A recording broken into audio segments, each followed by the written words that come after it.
Glenn Young, Amazon's fitness magazine, celebrate the female physique. And I'm on set today with Faith Teope. Just finished up at Nationals last weekend. How are you? I am feeling great. I mean, I'm all carved up now, so. You're feeling good. Have you already started your reverse then? I have. Okay. Yes. So tell me, who is Faith Teope? Well, I mean, I've lived a life, but I would say my background really is in finances. Mm-hmm. But I feel like, everybody that gets into bodybuilding comes here for some reason. Mm-hmm. They don't just say, oh, I just really want to be very fit. They have some kind of story that brings them. For me, it was escaping a domestic violence situation and then realizing what I needed to be for my kids. And when they saw me physically become stronger, it did something for them emotionally. And so it's kind of kept me in love with the world of bodybuilding.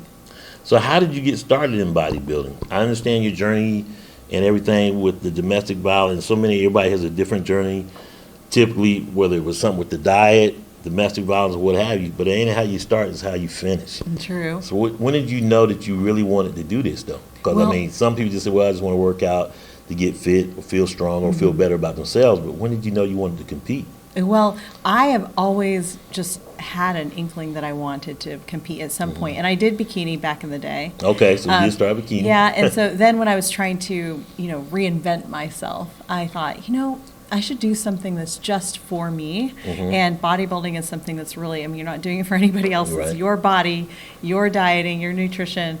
So I decided to look into it. I found Lynn Santino, and we just connected, hit it off right off the bat. So then I knew I was stuck.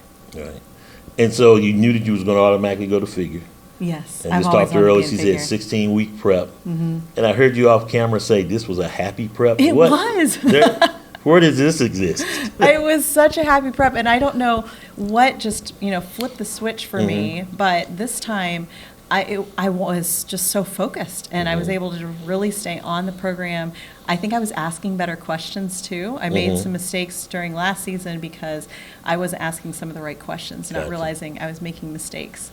But this time I was not bashful at all to ask her a million questions, and I think it kept me really conditioned, and so then we kind of just coasted. How was the diet? It was easy this time around. What did you use, or what did you eat? Well, the thing that I feel like kept me sane was that I could eat bell peppers almost indefinitely. Okay, so it's one of your favorites? Yes, and it's like you're chewing something crunchy. I don't know about you, but I need some texture. I got you. So was it red meat, though, fish, or just? Yeah. Okay. I still had red meat and lots of fish, but I had a lot of variety. Turkey, chicken. Nice. Yeah. So there is so much to you to unpack. That was how you got into bodybuilding. But you're from the Philippines. You own two companies, a media company and a 401k company. Yes. I always love talking to entrepreneurs. And the fact that you own a media company, I was like, oh, you really got a lot behind you. Talk to me about some of that. How did that get started? How do you have time to run those two companies and still compete? It is really interesting trying to juggle everything. But I'm also a mom of 4. Okay. And so I feel like once you have 4 kids, nothing can really scare you. What are the ages? 11, 10, 8, and 7. Oh, so they're spread out. So that on top of that, in 2 companies. Yes. Talk to me. So you have to be extremely calibrated, I think. And I think what it boiled down for me is that I only do things that I'm extremely sure and passionate about. So if I don't truly believe in it, it won't make it on my schedule. Gotcha. So if I truly believe in it, we all make it. We make it happen, especially in bodybuilding.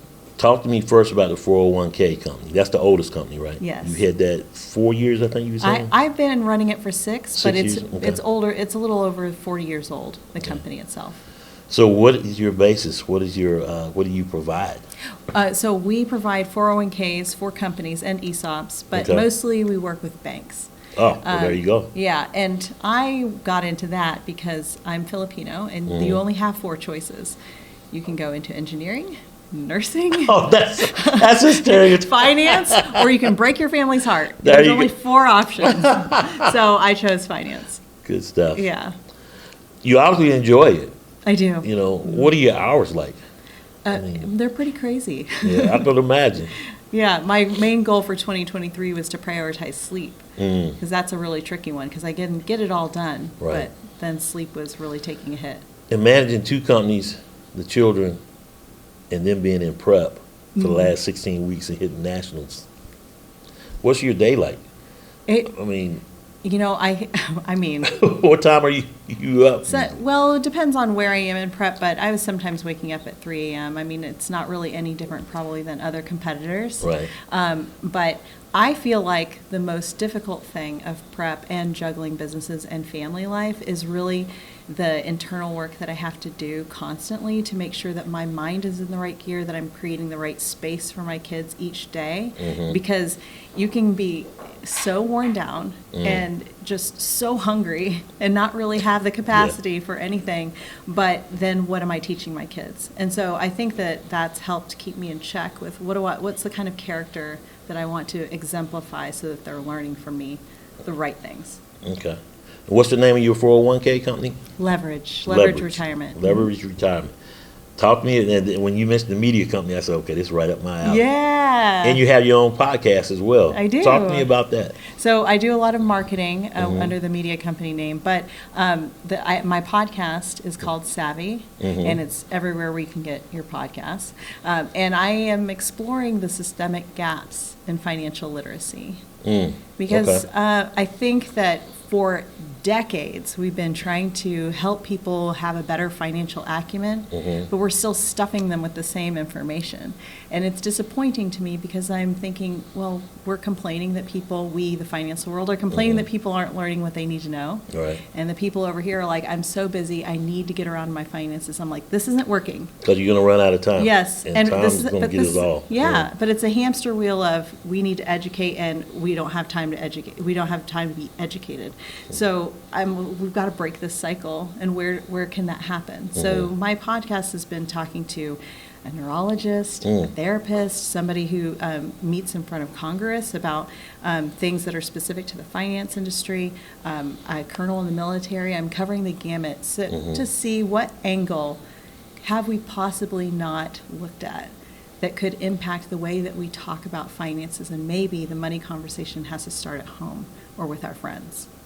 Especially with the youth. When do you think it's time to have that conversation with the young teenagers growing up? When should they start saving? Because, back in my day, they said, well, you just saved $30 a month, but you're only making $200 at this little summer job thing that you're doing. How do you get teenagers, the younger generation, to buy in? Okay, so how do you get younger teenagers to buy in is such a great question, because I do think that it is about intrinsic motivation. I think it needs to start sooner, though. I started having conversations with my kids at age 3. We'll find out down the future if it worked. But I think that we can have the conversations much sooner, but it needs to be less about stock market, assets and liabilities, and more about what are you wanting to accomplish in life, because how many of us adults go through life and we still are trying to figure out what we want to be when I grow up. Right. So if we can teach kids how to tap into what do they really want, and then teach them to believe that they can actually pursue it, then I think that's our starting point. That's our foundation. Now they'll go out and seek the information. I mean, look at how it relates to bodybuilding. You have to first even want to bodybuild, believe that you can get on stage, and then you hold on to that belief with every fiber in you to the last day of prep. So I feel like it's the same thing with finances, no different. So with the media company and, of course, the 401k company, how would you measure that to bodybuilding? Because bodybuilders need to have a 401k.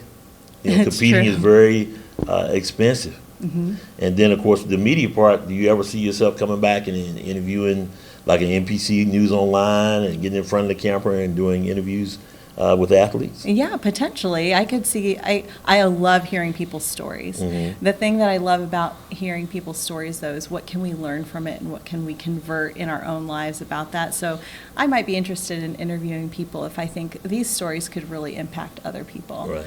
I mean, there's a lot that, yes, there's a correlation between all the things that I'm doing in bodybuilding. And I think the key thing is that bodybuilding, just like all these things, if we want to do all these things, we have to invest a little bit in each one of them. Right. So if we want to pursue financial acumen, we have to spend one moment a week to learn one new thing about finances, just like in bodybuilding. not just a pretty face or physique, but there's a lot of layers and depth to you. Oh, thank There's you. a lot on you, a lot behind those eyes. So not just a pretty face. So that's really great. Really enjoyed talking with you. Thank you. Talk to me about going into next year. You're gonna go into the off season. Yeah. Are you planning to maybe do a show at the end of the year or back in 2025? Oh man, I am itching to do another show, but I also have not been able to enjoy a really great intentional improvement season. So I think that Lynn's and my plan next will be to really focus on a great improvement season. I came in really tiny for a national stage. I mean, I knew that. I didn't have a very long time to prep for it. Right. I mean, an off season beforehand. So I'm hoping to put on more size, and then Okay. we'll see. Maybe in 8 months. What's gonna be the body part that you're gonna most work? Is it your legs? Is it your back? Every day is my favorite muscle group. Okay. Oh, that's good. And so on Monday, my favorite thing that I'll be working on is back. Okay. That's good stuff. What about leg day? I love You leg really day. good. See, you know, I love leg day and glutes and hams. that you love it though. Dude. Not too many people do, but that's a good thing. Because that's, you know, I don't know where it came, but that just comes about as that's the hardest workout. And people dread it. But if you love it, then you're already halfway beat through the game. It's You're in true. good shape. Faith Teope, thanks for talking to me. Thank you so much. This was NPC so fun. figure competitor. Great shoot today. Yes. Look so- for her in the January issue of Amazon's Fitness magazine. Loved it. Great physique. Got some great shots. So glad to come down here and shoot with you. Want to work with you again, so let me know. Oh, thank you. It was so fun working with you. Well, appreciate that. That was what we was going for. But we'll come out the gym, maybe do some studio stuff, or Yeah. you know, Valentine's is coming up. But let me know. All right. And you're out here in Charlotte, so what part of Charlotte?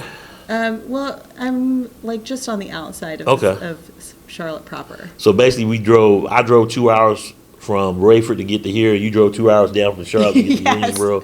So Yes. it worked out. Good deal. Yeah. Looking forward to it. So stay in touch. You got my number and all my information, and we'll make this happen. All right. I'm Glenn Young, Amazon's Fitness magazine. Celebrate the female physique. Look out for the January issue of Amazon's Fitness magazine. And, of course, subscribe to AmazonsFitMag.com.